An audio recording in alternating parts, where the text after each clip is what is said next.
Truly a case of Meghan Markle bargain basement. As ever, let me explain.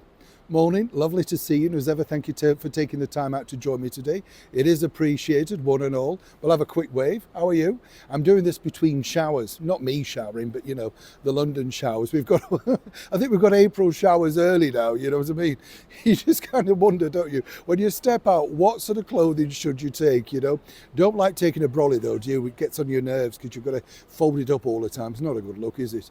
I know, you always leave them, don't you, on the bus, somewhere like the doctors or whatever, and then you think, blast, I've lost it again. You've got to buy another. Now, let me tell you all about our latest story. Well, by the way, can I just thank you for your lovely comments about all the films that you said that you liked and enjoyed and that sort of stuff. It means a lot, that. I will look into see if we can get some of them, because it would be good to share some of your favourite films from our chums, you know, because there were so many and you think, oh, I'd forgotten about that. The Barefoot Contessa, what a movie that was, eh? Yes, you see. Key Largo, I remember that one. Cracking movie. But of course, you know, there's so many to choose from the golden era, are they not? Of course, from the golden era of Hollywood, you know, the superstar era, as I like to call them. As ever though, let's get back to your royal story of the day. Now over here, this particular story, well, created a bit of a furor. Yes, because the bottom line was that everybody said, how dare the BBC, the British Broadcasting Corporation, splash out all of this money on a series that's so old. Now, as you know, Netflix recently re-screened all the episodes, and I believe you can still get them to stream for free, you know, of Meghan Markle's, well, well, we shouldn't really call it Meghan Markle's, it's an ensemble piece, isn't it? But Suits. Now, what's interesting here is it did incredibly well for them. And Meghan herself said on the carpet, if you remember, of the Variety Awards, that she felt that it did well because there aren't that many good series that you can sit down to watch, you know, stream as a box set. So why have the BBC actually bought it? Is it all to do with Meghan's star power? The fact that they believe that she can bring in a huge audience? Let me tell you the inside track. The BBC have bought it at a rock bottom price, and now that particular series is literally very cheap to buy in many territories around the world.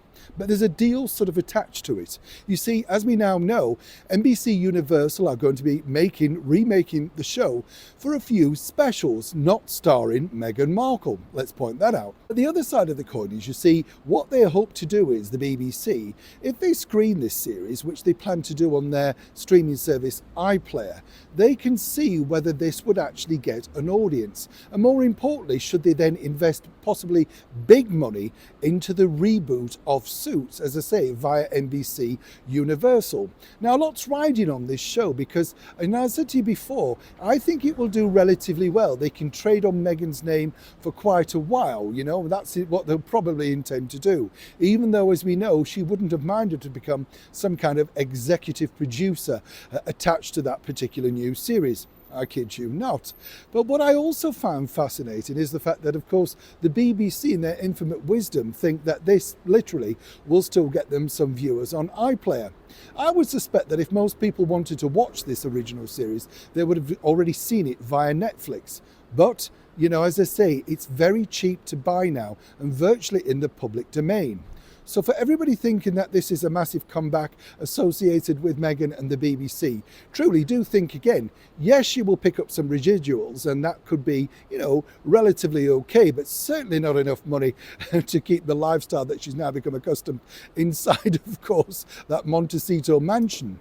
But on a more serious note, it puts her back, doesn't it, literally in front of the public arena. And her team, William Morris Endeavour, are particularly thrilled about that, if nothing else. Seemingly, though, it suits the BBC, get that pun, to screen it. Neil Sean in the very heart of London.